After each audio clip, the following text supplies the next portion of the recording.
What if I told you that one of Europe's breadbaskets, a country that barely appears on any disaster-prone list, lost more of its own people in a single famine than the deadliest earthquake in recorded history ever killed? Ukraine's deadliest disasters were never really about the weather, and once you understand why, you'll never look at a natural disaster the same way again. Open any global risk ranking, and Ukraine barely registers. No megaquakes, no hurricanes, no volcanoes. But scratch the surface and the list explodes. Floods, droughts, brutal winters, heat waves, wildfires, storms, and yes, earthquakes. Here's what the maps won't tell you. Geography loaded the gun. In the west, the Carpathian Mountains funnel intense rainfall into flash floods, landslides, and mud flows. 6 great rivers, the Dnipro, the Dniester, the Prut, and more, spread flood exposure across the country. Meanwhile, the southern steppe baits under drought, dust storms, and failed harvests. Ukraine doesn't have one disaster profile. It has 3, stitched together by pure geology, and that's only where the story begins. Now, the uncomfortable truth. Yes, the steppe always flirted with drought and killing frost, but drought alone rarely kills millions. Politics does.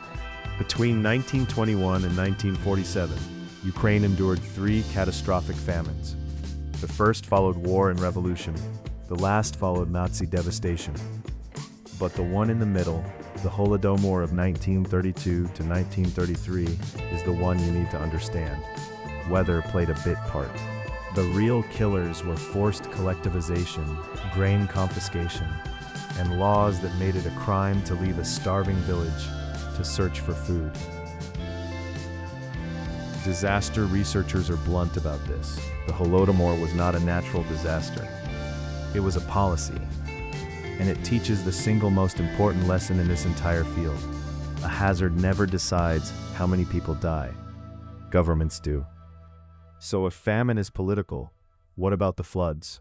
These are Ukraine's most relentless natural hazard, and they keep coming back.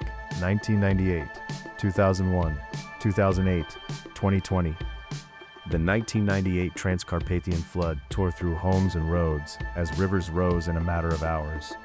Picture it. Brown water climbing your walls, the roar of a river where your street used to be, and that thick, cold smell of mud that never quite washes out. And here's the part the headlines miss. These floods don't stop at the border. Ukrainian rivers pour downstream into Romania, Hungary, Moldova, and Slovakia. One country's rainfall becomes 4 countries' emergency.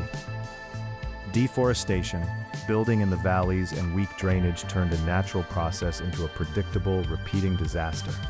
One almost everyone saw coming, and far too few prepared for. Then comes the darkest twist of all.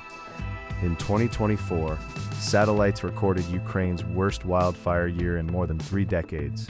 Nearly 9,000 fires, scorching close to 1 million hectares. Scientists found the cause wasn't simply heat. Shelling sparked the flames, landmines blocked the firefighters. War turned an ordinary dry summer into an inferno. And back in 2020, wildfires swept the Chernobyl exclusion zone, lifting radioactive particles buried since 1986 back into the wind. Sit with that. A natural fire reawakening a nuclear disaster. When the Kakhovka Dam was destroyed in 2023, the flooding that followed wasn't natural either. It was infrastructure weaponized. This is what researchers call cascading risk, the moment nature, technology, and conflict collide, and the damage multiplies. So here's the shift that will change how you see every disaster from now on. Ukraine proves that a natural disaster is almost never purely natural. The hazard is only the trigger.